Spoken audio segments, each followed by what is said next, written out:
Welcome to online TV channel দেখেন বিপ্লব। So আপনারা যারা বলতেছিলেন এলজি 65 ইঞ্চি C2 বা C3 কবে আসবে, তাদের জন্য এই যে দেখেন আমাদের স্টকে মাল চলে আসছে।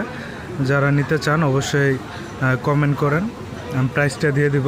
আর আমাদের লোকেশন তো সবাই জানেন, নিউ এলিফ্যান্ট রোড, সুভাষ টার্গেটের 3 তলায়। সো দেখতে পাচ্ছেন এলজি C2 C3 সবগুলোই আসছে।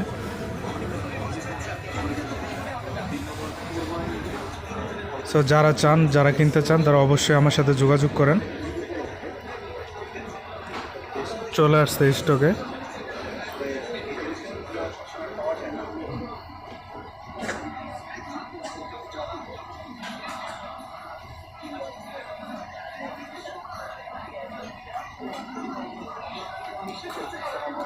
সো সবাই কমেন্ট করেন, যাদের লাগবে অবশ্যই কমেন্ট করেন, প্রাইসটা দিয়ে দেব। আর যারা আমার চ্যানেল এখনও সাবস্ক্রাইব করেন